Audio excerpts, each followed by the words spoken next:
Hola muchachos, continuamos con primera ley de la termodinámica. Ahora vamos a mirarlo para un sistema abierto. Recuerden que el sistema abierto tiene la característica de que tanto masa como energía fluyen a través de la frontera del sistema. Antes de abocarnos directamente a la primera ley, necesito que revisemos el criterio de masa, el balance de masa o conservación de materia también. Consideremos un bloque. Este bloque puede representar un equipo, 2 equipos, 10 equipos, toda una fábrica, un barrio, una ciudad, la región que ustedes quieran delimitar. Lo estoy haciendo aquí con un color naranja. Voy a considerar que existen N corrientes de entrada y M corrientes de salida, no necesariamente iguales.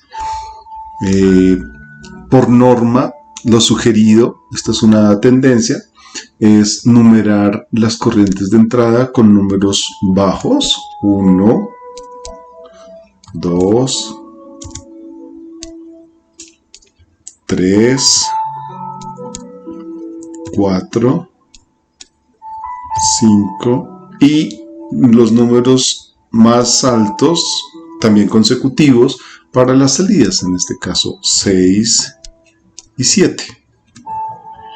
¿Qué nos dice un balance de masa general? Lo voy a colocar en el caso más extenso, en la situación menos idealizada posible. Nos va a decir lo siguiente: la sumatoria de las corrientes de entrada, voy a colocarle aquí el subíndice E, menos la sumatoria de las corrientes de salida debe ser igual a la variación de masa del sistema. Aquí voy a colocar sistema. Esta es la versión más general. De hecho, estamos hablando en términos de flujos. Aquí voy a ponerle unos puntos y ya quiero hablar de esos puntos. En el caso del sistema no tendría que ver con esto, sino simplemente por unidad de tiempo, pues para hacerlo conservativo. Nosotros hablamos de balance de masa y balance de energía porque son conservativas estas dos propiedades, la masa y la energía. No hablamos de balance de moles, a menos de que no haya reacción química. Balance de volumen no se habla porque pues, el volumen va a depender de la temperatura. Entonces si una región es más caliente o más fría, entonces nos va a afectar como tal el volumen. Por eso no hablamos de balance de volúmenes ni de moles. En términos generales, balance de masa y balance de energía, que es la primera ley de la termodinámica. Bueno, ustedes vieron que coloqué unos puntos. Aquí recordemos algunas variables, por ejemplo, volumen. Si le pongo un punto arriba y una barra, ya me representa caudal, es decir, como flujo volumétrico. El punto nos está indicando por unidad de tiempo. Entonces acá será flujo volumétrico o caudal.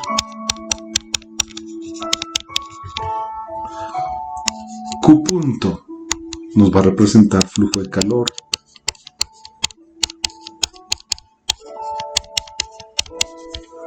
M punto, flujo másico.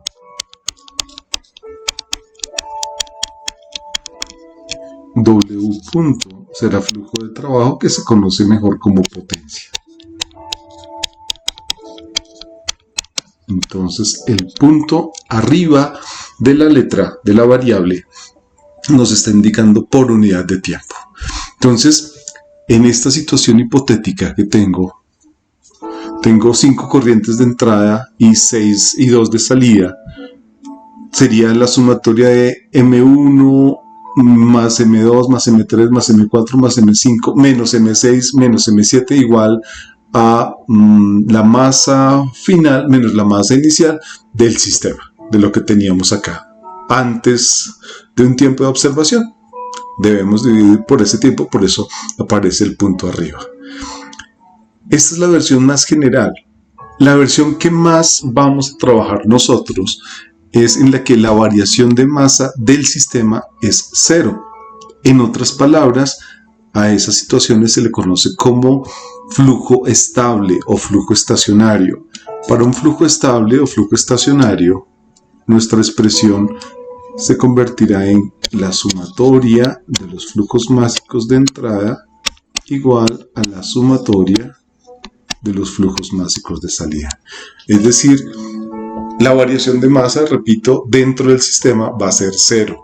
La masa antes y la masa después de un tiempo de observación es la misma, por lo tanto al hacer el delta, la variación va a ser igual a cero.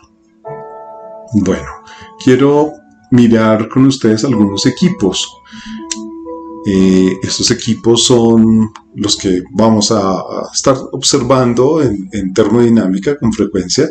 Aquí tengo 3 equipos que tienen una característica en común, y es que hay trabajo en ellos. En la turbina se hace un trabajo, en el compresor se hace un trabajo también sobre...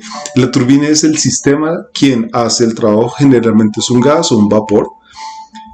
En el compresor se hace un trabajo sobre el fluido, generalmente es gas o mezcla líquido-vapor. Y en la bomba también se hace un trabajo, pero ya en este caso sería sobre un líquido. Esa es la característica. Bueno, las turbinas, los compresores y las bombas pueden sí o no ser adiabáticas. Puede que sí, puede que no, va a depender del diseño como tal. La turbina tiene una entrada por la parte superior y la salida por la parte inferior. Entonces, con base en todo lo que hemos dicho aquí, le llamaríamos punto 1 y aquí punto 2. El balance de masa me estaría diciendo que flujo másico en 1 será igual a flujo másico en 2. Solo hay una corriente de entrada, una corriente de salida. Por lo tanto, el balance es así de sencillo. De hecho, se puede simplificar un poco más y diciendo que es simplemente m punto flujo másico. De manera similar pasa con el compresor. Tenemos 2 corrientes, una de entrada y una de salida. Nuestro balance de masa para una situación estacionaria será flujo másico en 1 igual a flujo másico de 2 y simplemente lo llamamos flujo másico. Repito, en estas situaciones sí hay trabajo, de hecho hablamos de potencia. Para el caso de la turbina la consideramos mayor a 0. Para el caso del compresor se va a hacer trabajo sobre el fluido directamente. Entonces acá será una potencia negativa y ocurre lo mismo con la bomba, una potencia negativa. Bueno, potencia negativa sobre el fluido, pero si estamos hablando de la bomba estará haciendo un trabajo, o el compresor, entonces serán positivos. Aquí es relativo asignarles el signo. Generalmente se habla en valor absoluto.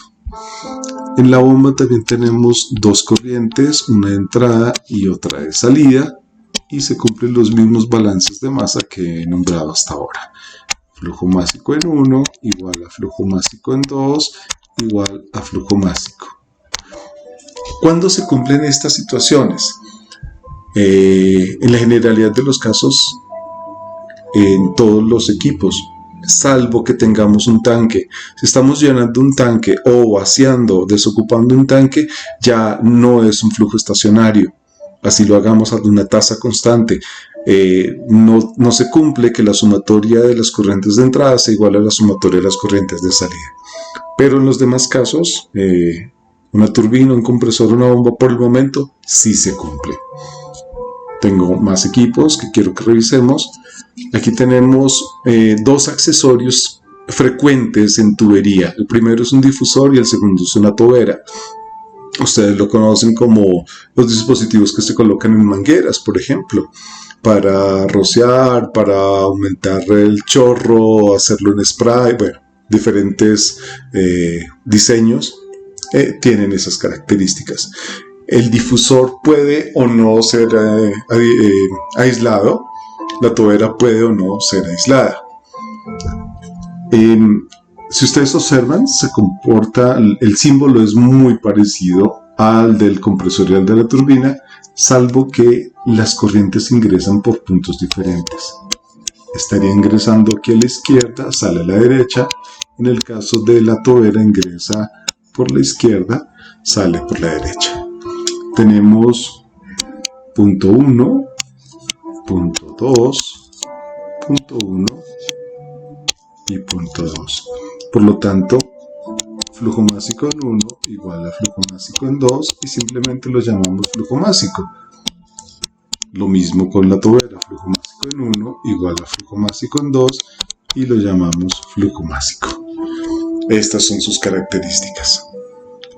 En el caso del difusor, tiene un área de entrada menor al área de salida, cambian las velocidades, cambian las presiones. La tobera es lo inverso. Se reduce la velocidad, se reduce el área de salida, cambian las presiones. No es de despreciar justamente este cambio en esta energía cinética. El siguiente equipo que les muestro es el intercambiador de calor, y aquí quiero señalar que tengo dos corrientes que no se van a mezclar. Voy a colocarlos con esta configuración. Observen que el fluido, la flecha roja me está mostrando la manera que está ingresando ese fluido, que es de izquierda a derecha, y el verde lo estoy colocando de derecha a izquierda. En este caso, el sentido de estas flechas son contrarias. A este tipo de arreglo se le llama operación en contracorriente. Pudimos haberlo hecho al contrario y que la entrada del verde esté muy próxima a la entrada del rojo, fluido rojo, por lo tanto van a fluir en el mismo sentido las dos corrientes. A ese arreglo, a esa disposición se le conoce como funcionamiento en paralelo. ¿Cuál de los dos es más eficiente? En el caso de los intercambiadores de calor no hay mezclado, solamente transferencia de calor. Es mucho más eficiente la operación en contracorriente. Entonces voy a eliminar esto y señalemos nuestras corrientes que tenemos. Recordemos la sugerencia: números bajos de entrada 1 y 2, números altos de salida 3 y 4. Observen que la corriente 2 no se mezcla con la corriente 1. Por lo tanto, aquí el balance de masa sería algo por este estilo. Flujo másico en 1 igual a flujo másico en 3 y flujo másico en 2 igual a flujo másico en 4. En el intercambiador de calor no hay cambio de fase. En el equipo que voy a mostrar a continuación, evaporador o condensador, sí hay cambio de fase. Tampoco hay mezcla.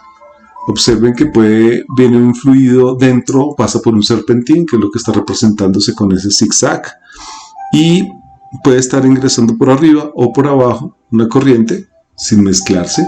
Entonces podríamos tener este tipo de operación, una operación cruzada. Ingresa por acá, sale a la derecha.